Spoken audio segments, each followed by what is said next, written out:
Hey guys, in this video we'll be continuing with the Python video series. We'll be going over string, so the second last part is string methods.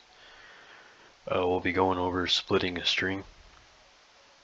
So strings in Python have a method named split that returns a list containing the words in the string.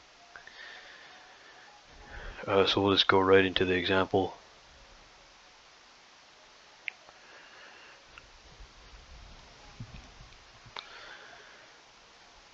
So we'll just have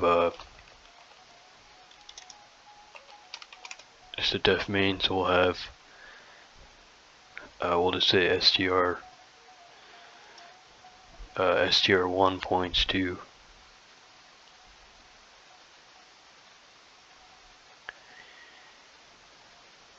so we'll have just some strings, so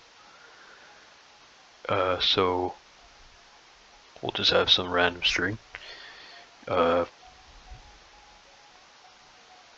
anything. Maybe we'll just do like foods or something.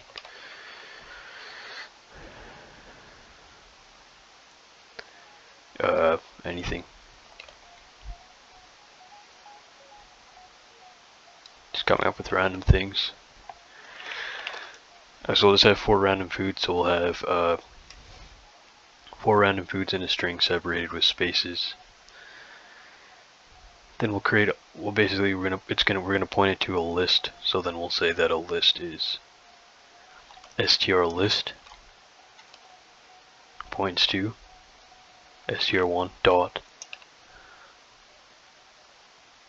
split with parentheses, no parameters. And we'll just print the string, so strlist.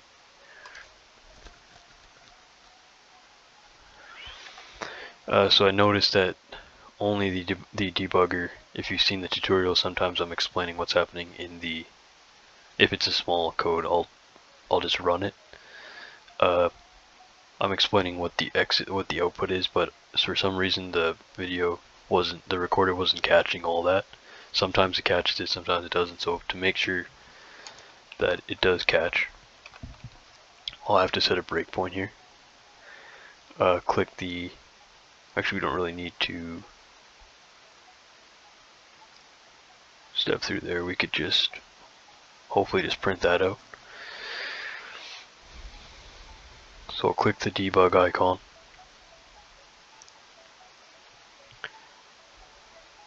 So we'll step in there. No, something's wrong with that.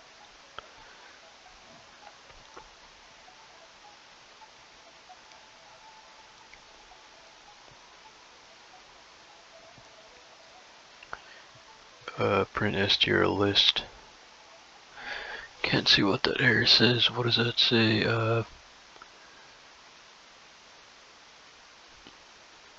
Main isn't defined. Oh, whoops, sorry, did I spell that wrong? I can't even see that from here. Okay, so def main. Now that should work. Apologize for that. So we'll just print that out. I'll just step over that, click console, and then we'll have all of the output here. So as you can see, everything was stored in a list. So we've gone over lists in previous videos if you don't understand.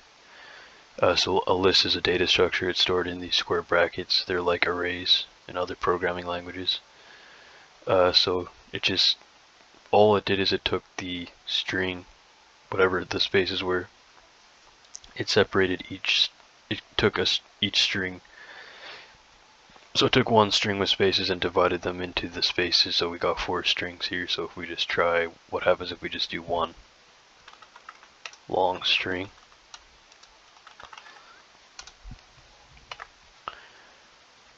So we'll just see what happens. Probably will just be one string in the list. So we just have one long string in the list, index 0. The other list that we just had was index 0 to 3.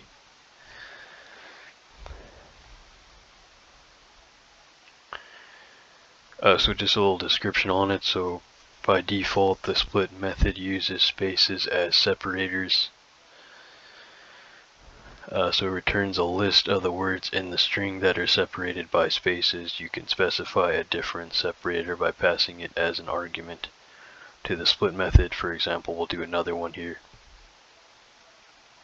For example, suppose a string contains a date.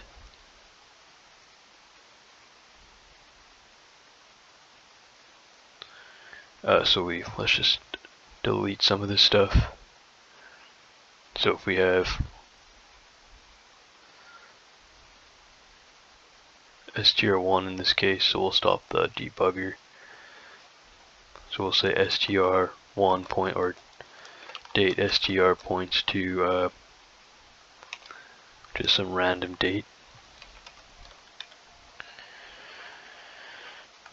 So we have just Christmas of this year, so date str points to 12/25/22 or 2022. If you want to separate the month, day, and year as an item, so it'll put them into a list. So you can use a split method and pass in the slash between a string literal. So you can have date str points to date, we're going to call it self, I think, date str dot split, pass in that symbol to separate the date. Then we'll just print date str again. We'll print date str here as well. We'll try that. We'll just move the breakpoint there. I'll click the debug icon. So the execution will skip to that line. If we do that, if we put the breakpoint in main, you'll have to step over everything. So what happened there? Oh, whoops. We're gonna need. I'll have to step over that in this case. So as you can see, we printed the date 12/25/22. Then we call date str to point to itself, date str dot split. We're saying, okay, well, date str is going to point to the current date str, and it's going to modify it with the split method. So it's going to pass in the slash as a string. Then it's going to say, okay, well, every time there's a slash, I'm going to start a new string and stop and put that into an index. So it goes, okay, well, 1, 2 is in a string, and then it says, okay, we have a slash. The Python interpreter is going to say, okay, since there's a slash, I'm just going to take 1, 2, I'm going to take everything before the slash, put it in index 0, then comma, then I'm going to go to the next one. After that, after the slash, start at 2, 5, go to the next slash, put 2, 5 in the next index 1, comma, then start after the slash, 2, 0, 2, 2. Then it's going to be like, okay, well, there's no more slashes as the end of the string, so that's the last index.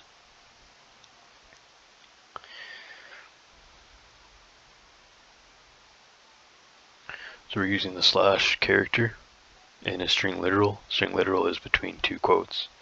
Either in Python you can use single or double quotes, doesn't matter. I just use double quotes because it's the same as other languages. Python is kind of a special language where you can just use one quote. Well, like one of those, like you can change this to this, like that, in between. But I prefer just to use two of them, because it's the same as every language. It doesn't really matter, to be honest. In other languages, if you're interested but you don't know, the single quotes are just for characters. So you can, well, Python doesn't have a character type, but you can only store one letter. Like you can store a K, that's a character, and that'll be in single quotes in other languages, or just like that.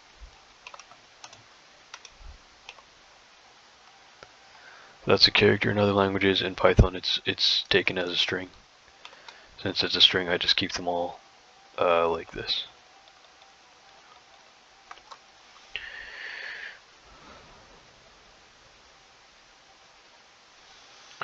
We have one more example.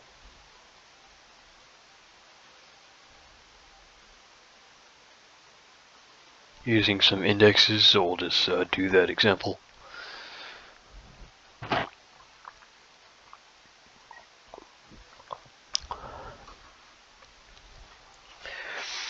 So we'll just delete all this stuff here. We'll start a new, kind of like a new code here. So we'll just delete all that. Actually, we'll just delete the middle. So we'll have a date list.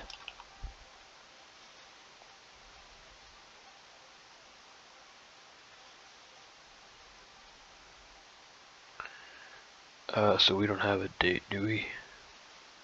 No, we don't. So we need a date str points to just another date. We'll do some random date. Go with. We will go with New Year's Day. 0101 we'll go with 2013. So we'll have, that's the date string, so we'll have date list now, points to date str. So date list points to date str.split, so the exact same thing we just did, pass in the character you want the date, the split method to split. So we're going to split in between the forward slash, if that is that a forward slash or a backslash? Might be a backslash. I get confused on that sometimes. So just a slash going whatever that is, and then we'll go with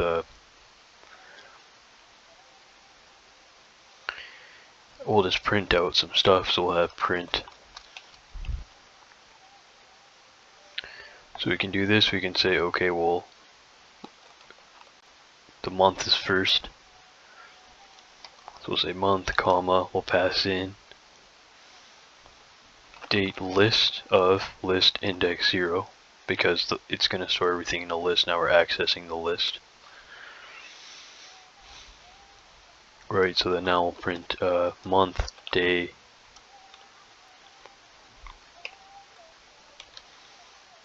so we'll say date list of list index 1, and then just the last one.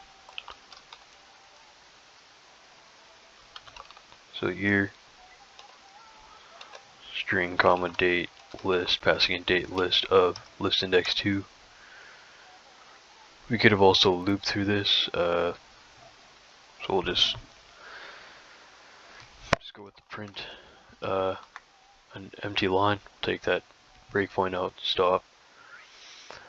I'll save it, click the debug icon, we'll just step over all that, step over, whoops, we didn't really need to step over the last one, but we have the output. Hopefully you can see that, the camera caught it. So month 01, day 01, year 2013. So because we have the original string is date str points to that date string. We could have used anything here. We could have used the symbol hyphens, I think. We could have taken that as a hyphen. Stop that, debug it. Click on the console.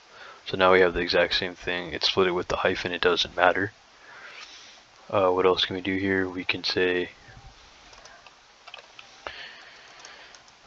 for in date list, we can say print I. Let's go with that. Let's print out some symbols here, just to separate it. Actually, we don't need that. We'll go with the print again. We'll move the breakpoint here, save it, hopefully that works. Did that correctly, so we'll have the output. So we have our date here separate. This is what we just did. This is the separator, so this is what we got with the loop. So when for I in date list, which we just loop through the list as we've done. If you're not understanding what's happening here, you should go back to the series, watch them from the start if you have time to do that.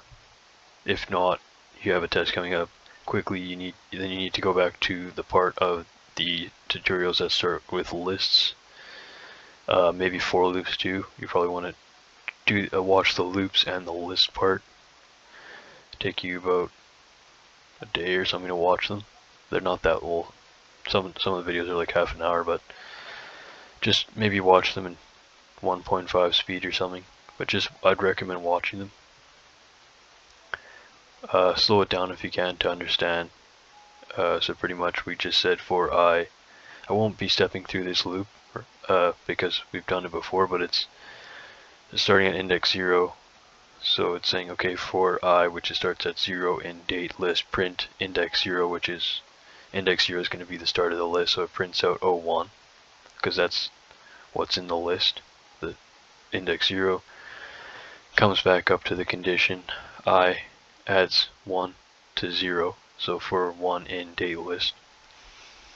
Well, for I in date list, where I is equal to 1 now, print I, in this case, it's pointing to index 1, so it prints out the next index. Goes back up for I in date list. I is going to add 1 to itself, so now I is 2. For I in date list, where I is equal to 2, print out I, in this case, it's going to take I as index 2, print out index 2. Come back up, check to the condition for I in date list is going to say, well, okay, well, I is 3 now, it's out of the index of the list, so the loop's complete. The loop gets skipped now to the print, and it's done. So that's the end of the code. Don't think we need to do anything more, so that's, once again, that was splitting a string with the split method. So we've now finished all the methods. In the last string video, we'll be going over the second part of that username creation problem. So we'll go with the password creation,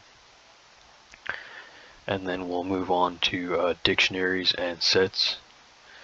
So thanks for watching. If you want to support the channel, you can like the channel and subscribe to the channel for more free content, programming and investing tutorials, and I'll see you guys next time. Thanks for watching.